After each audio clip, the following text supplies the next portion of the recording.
thanks very much for Heritage for having us. It's a real honor to be down here to speak with all of you. When we set out this campaign, we knew we were going to be an underdog campaign.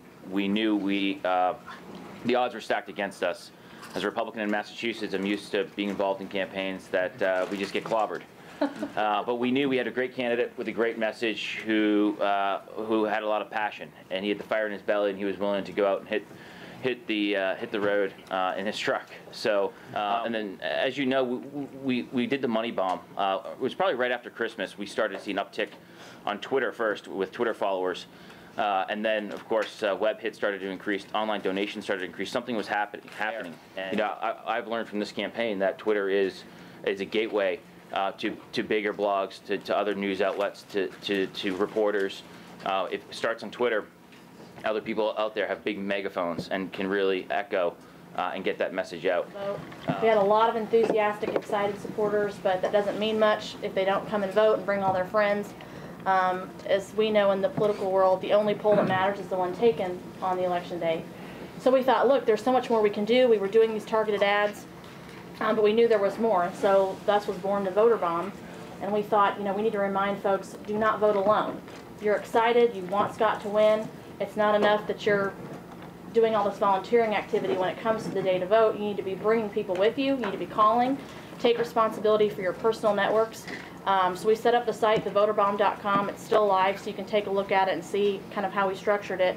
We were just using an aggressive sales approach and, you know, constantly reminding them how important it was to make the phone calls and to do the door knocks. The voter-to-voter contact was something we would always stress. And with just the fact that it being January 19th, people aren't used to going out and voting then. So we're like, you know, we were always stressing the fact that we can really win this. We need your help to make the calls and knock on doors. And that was the message we would just constantly drive home.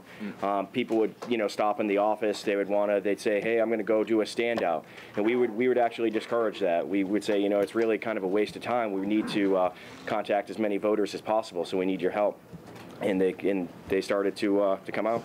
Mark, I'll turn it over to you. Thanks for having me. I'm actually, it's a perfect day to come and talk because I'm very honored to follow the folks from Scott Brown's campaign because he spoke out absolutely courageously on this issue during the campaign. He said forthrightly that waterboarding wasn't torture, that enhanced interrogation techniques were effective, and that we shouldn't be giving terrorist detainees Miranda rights. As I understand it, and I'm hoping to talk to you guys later a little bit about the role it played, but it played an important role in his election.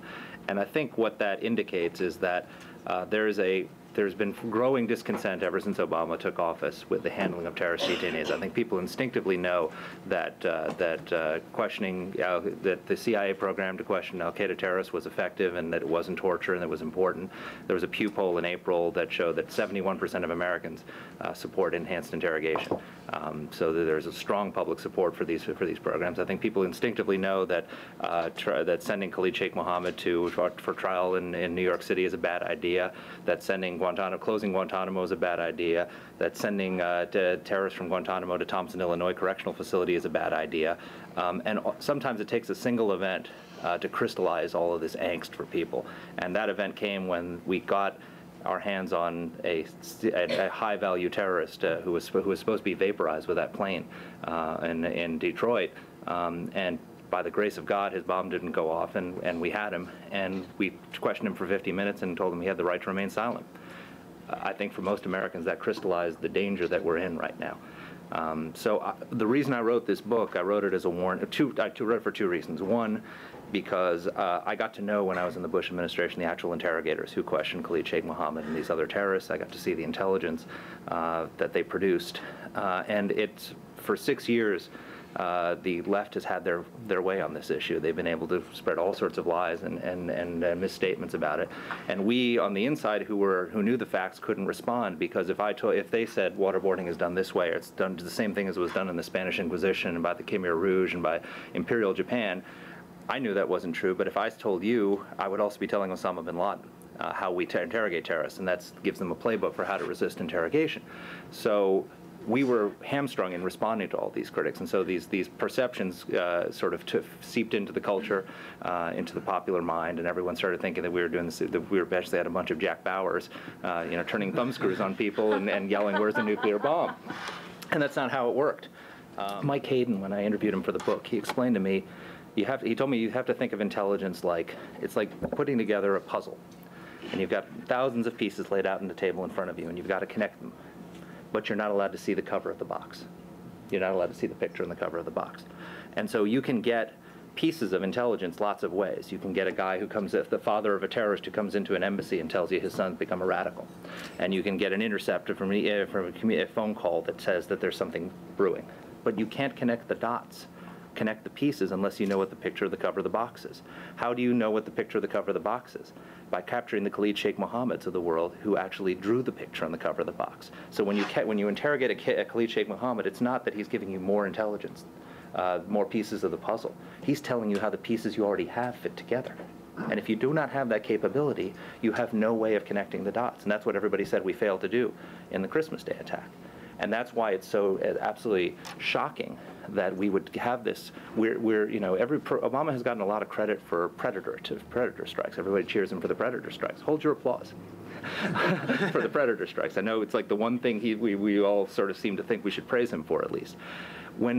After 9/11, when the CIA launched its counter operations after 9/11 attacks, they did have a lethal component. They did go out and kill terrorists in Afghanistan and drive al-Qaeda out of Afghanistan.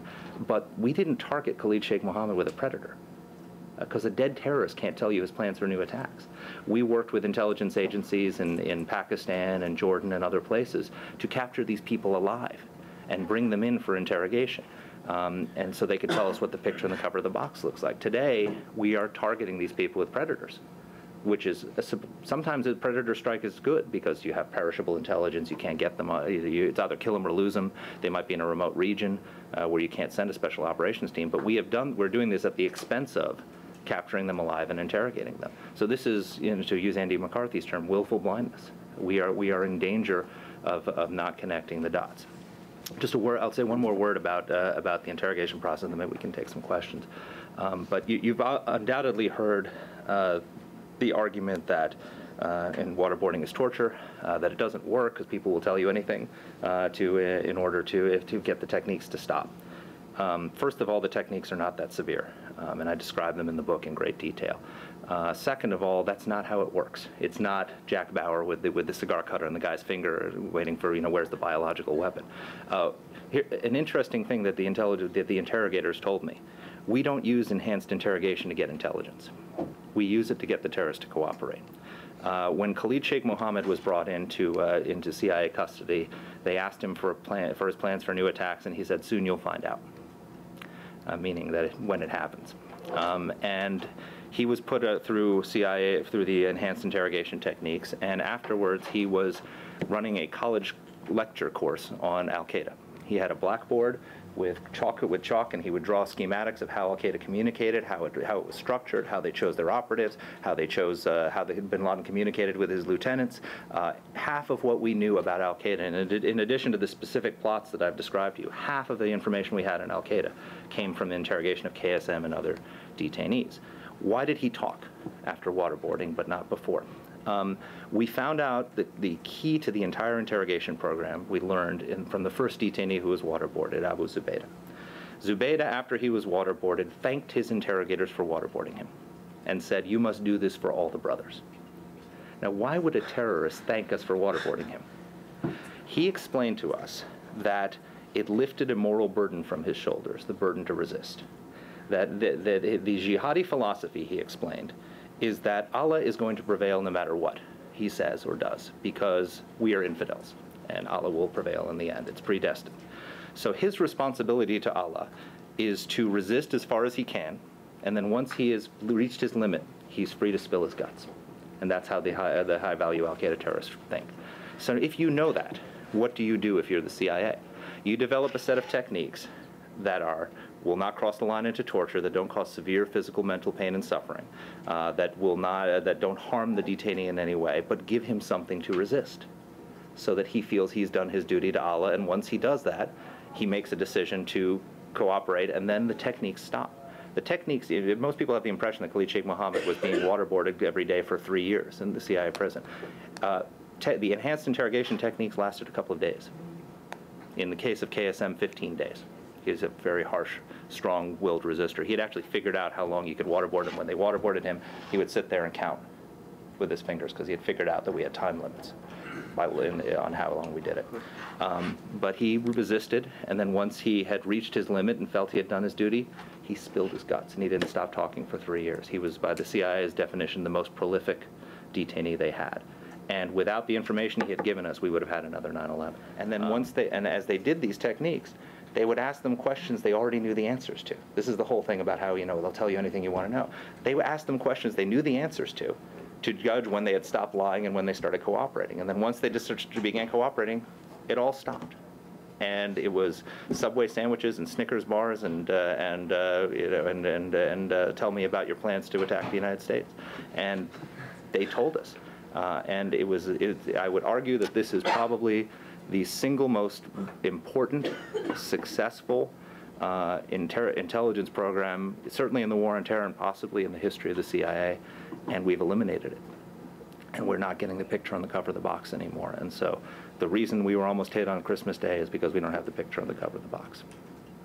What was your role during the Bush administration with the CIA Interrogations Committee? Well, I was chief speechwriter for President Bush, and I was assigned in September 2006 to write a speech revealing the existence of the CIA program. And so in the course of writing that speech, I was put in a secure room in the National Security Council and given access to all of the intelligence that it produced, all of the information about how the operation worked. And I also got to know the interrogators. I sat down and spent countless hours talking to the actual people who interrogated Khalid Sheikh Mohammed and other terrorists, and they explained to me how they broke them and how they got them to give up information that stopped the next 9/11 from happening. Well, I got to know them through the writing of this speech, and then I began to see, I learned a couple of things from that. One, I learned that they were good patriotic Americans who didn't commit torture, who were very careful about the way they did these techniques, not to cross the line into torture. And actually, I learned the information about how they'd stopped terrorist attacks. And these people were being reviled in the press by the left and by the Obama administration and by the Attorney General, being called torturers, people were saying things about how the techniques didn't work and how they weren't effective. And this was all not true. And there had been tons of books written, from Jane Mayer's book, The Dark Side, to Philippe Sands's torture team, spreading all sorts of mistruths about this program, and I knew the facts. But I still couldn't write until the Obama administration made the decision to release the documents that details or declassify all this information about how the program worked. And so that freed someone like me who knew the facts to write essentially what was an expose of how this program actually worked and why all the critics were wrong. The Obama administration calls them torturers. What do you see are the political implications of having them say this, especially to do with the 2010 elections? Well, it's less the political implications than it is I mean, this obviously feeds into the mythology of the left. The left thinks the Bush administration tortured people, and they want to run. Obama clearly wants to run against Bush. He doesn't want to run against Scott Brown or the Republicans who stand up on these principles. But calling it torture, it undermines the value. It undermines the reputation of our country. One of the things you hear from the critics about these techniques is that these techniques undermine our moral authority in the world. They didn't undermine our moral authority in the world. What undermined our moral authority were people who ran around saying that we tortured people, comparing us to the Spanish Inquisition, to Nazi Germany, to the Khmer Rouge, when none of these things are true. So it was important to get the facts out, that we didn't torture anybody and that we stopped a series of terrorist attacks as a result of this program, and that it was one of the most careful, successful intelligence programs in the history of our country.